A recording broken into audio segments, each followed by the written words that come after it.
video sebelumnya kita sudah membahas dengan detail tentang pembelahan secara mitosis. Nah, sekarang kita bakal membahas mengenai pembelahan meiosis. Nah, sebelum kita membahas fase-fasenya, ada beberapa hal yang perlu diketahui tentang pembelahan meiosis. Yang pertama adalah bahwa reduksi atau pengurangan jumlah kromosom dari 2N menjadi N atau diploid menjadi haploid itu terjadinya adalah setelah meiosis 1. Terus informasi yang kedua yang perlu diketahui adalah bahwa antara meiosis 1 dengan meiosis 2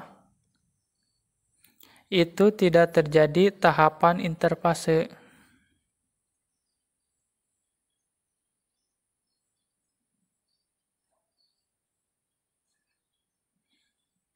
Terus jadi interfasenya kapan? Interfase pada pembelahan meiosis itu terjadinya adalah setelah tahap telopase pada meiosis 2. Nah, sekarang kita masuk ke fase-fase yang ada di pembelahan meiosis 1. Yang pertama tahapannya itu adalah profase. Di tahap profase ini dia terbagi lagi menjadi 5 tahap. Yang pertama itu adalah tahap leptoten, yang kedua itu tahap zigoten, yang ketiga tahap pakiten, terus yang keempat tahap diploten, dan terakhir adalah tahap diakinesis.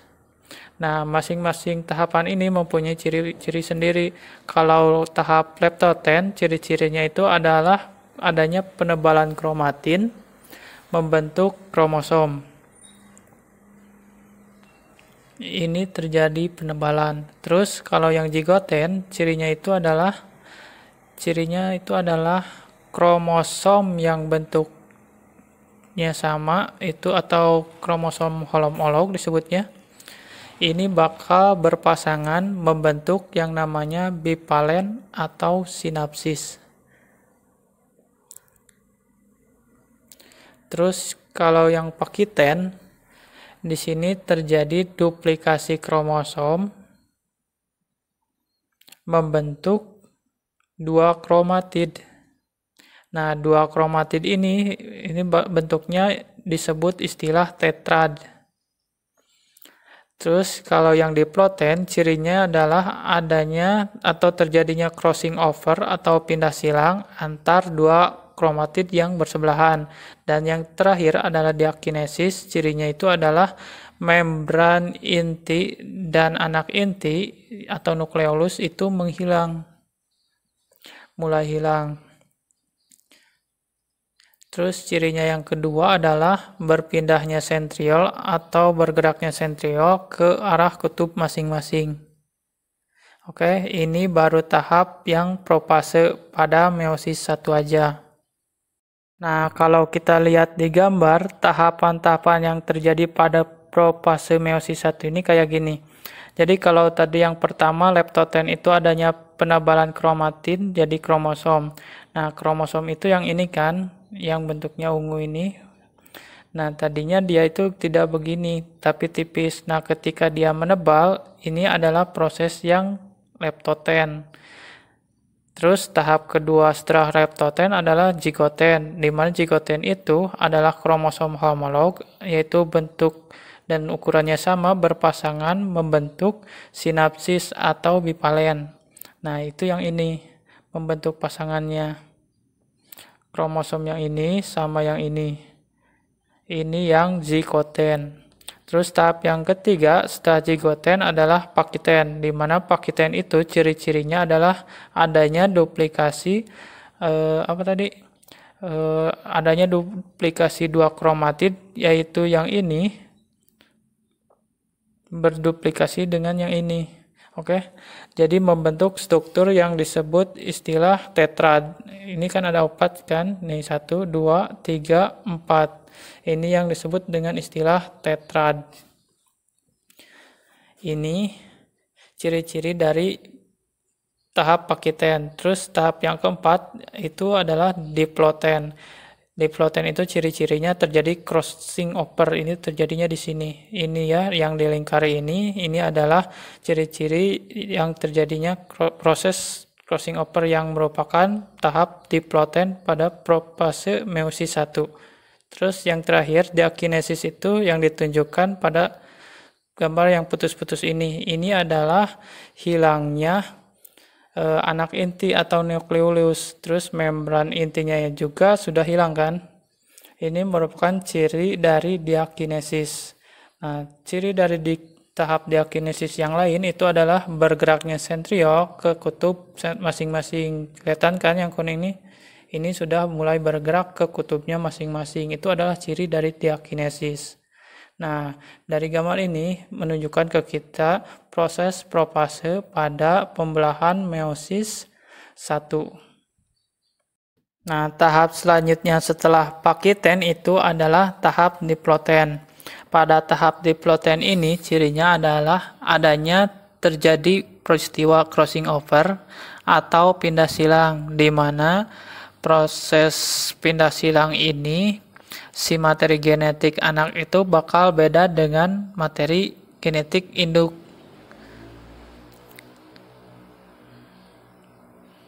Beda dengan materi genetik pada sel induk.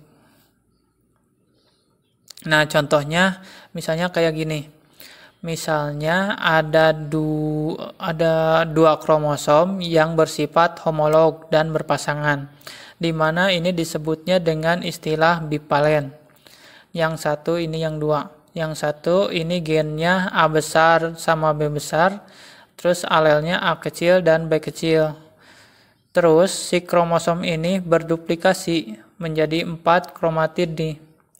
Yang ini A besar, ini B besar, terus yang ini A besar, B besar juga. Terus yang ini A kecil dan B kecil, dan ini A kecil, B kecil juga. Ini yang disebut dengan istilah tetrad. Nah, kalau terjadi crossing over, dia itu bakal kayak gini. Ini yang ujung bakal tetap A besar, B besar. Terus yang tengah ini bakal crossing over. Jadi kayak gini. Yang ini A besar, ini B besarnya di sini, terus ini A kecil, ini B kecil, terus yang ujungnya satunya lagi tetap sama A kecil, B kecil. Nah, titik terjadinya crossing over ini disebut dengan istilah kiasma. Terus setelah terjadinya peristiwa crossing over, kromatidnya berubah, yang ujung tetap, terus yang tengah ini jadi A besar, B kecil, sama A kecil, B besar. Terus yang ujung paling kanan itu akan tetap A kecil, B kecil. Jadi kalau tadi asalnya sel induknya gennya itu A besar, B besar, dan A kecil dan B kecil, kalau di sel anaknya berubah jadi A besar, B kecil, sama A kecil, sama B besar. Ya, oke, ngerti kan? Tahapan terakhir dari propase meiosis 1 itu kan diakinesis. Diakinesis itu ciri-cirinya itu kayak gini nih. Nah, pertama si membran intinya itu yang ini sama anak intinya yaitu yang ini mulai menghilang. Terus cirinya yang kedua itu adalah si sentriol atau adalah yang ini, yaitu mulai bergerak ke arah kutubnya masing-masing, satu yang ke sini, satu yang ke sini. Oke. Terus udah itu si kromosomnya itu berpasangan, di mana si kromosomnya itu adalah kromosom homolog ya. Kalau kromosom homolog itu adalah kromosom yang memiliki bentuk dan ukuran yang sama. Terus di sini ada dua kromosom homolog, di mana masing-masing kromosom ini terdiri atas 4 kromatid atau disebut dengan istilah tetrad. Nah, itu adalah ciri-ciri dari diakinesis yang merupakan tahap terakhir dari tahap proses meiosis 1.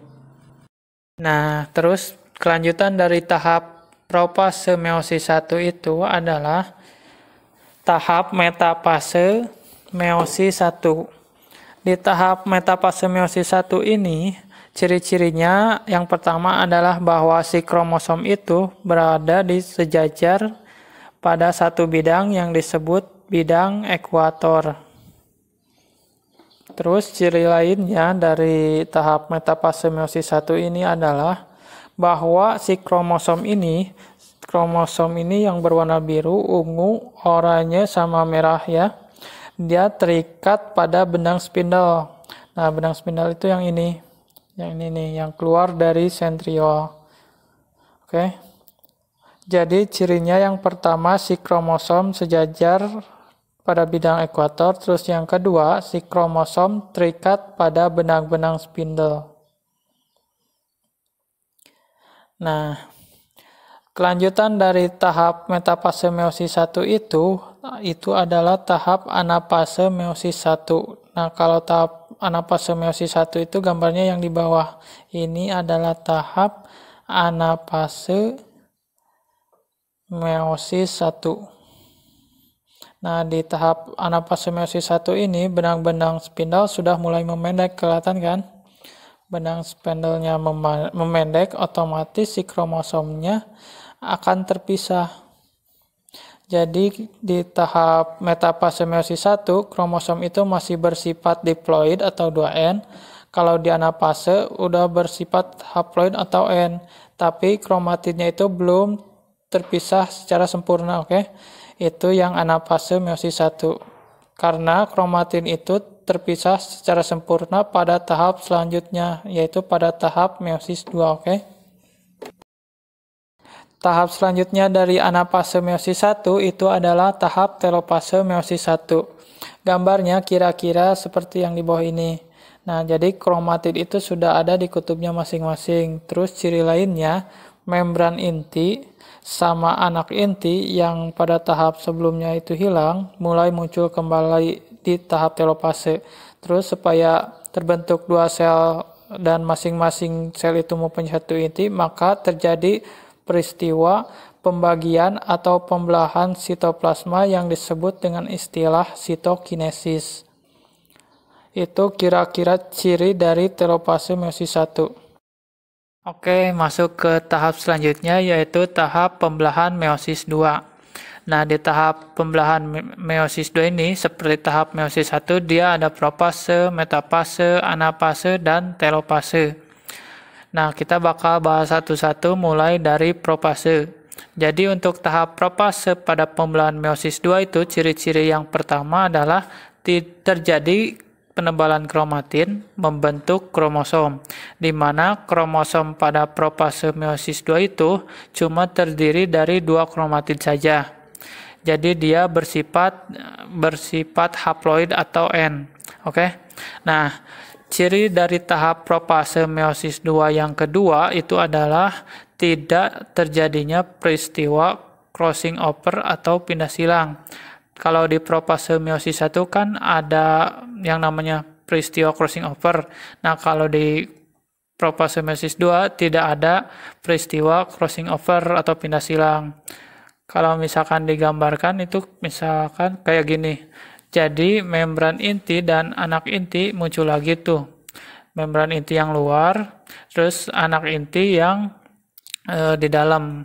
Terus yang kromosomnya ini ada 2 nih, di mana masing-masing terdiri dari 2 kromatid yang bersifat haploid atau N. Terus di sini kelihatan juga sentriol itu sudah mulai bergerak ke arah kutubnya masing-masing.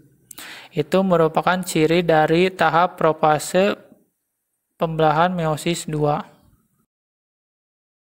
Kelanjutan dari tahap propase meiosis 2 yaitu tahap metafase meiosis 2. Sebenarnya ciri-ciri dari tahap metafase 2 ini mirip seperti tahap metafase meiosis 1. Cuman bedanya di tahap metafase meiosis 2 itu kromosomnya itu cuma terdiri dari 2 kromatid atau bersifat haploid atau N. Nah, di sini kita lihat ya, kromosom itu ada di satu bidang sejajar yang disebut dengan bidang ekuator. Terus ciri lainnya, si kromosom ini terikat pada benang spindle yang di atas ini spindlenya warna hitam ini, yang di bawah ini spindle ini ya, oke. Itu merupakan ciri-ciri dari tahap metafase meiosis 2. Terus tahap berikutnya yaitu tahap anafase meiosis 2. Ini juga sama seperti tahap anafase meiosis 1, cuman kromosomnya itu cuma terdiri dari 2 kromatid. Jadi masing-masing kromatid itu sudah terpisah pada kutubnya masing-masing. Hal ini terjadi karena adanya pemendekan benang spindle, oke? Terus tahap yang terakhir dari tahap meiosis 2 yaitu tahap telopase meiosis 2. Nah, di sini si anak inti sama membran inti sudah muncul kembali, terus kromatid sudah di kutubnya masing-masing, dan terjadi pembelahan sitoplasma yang disebut dengan istilah sitokinesis.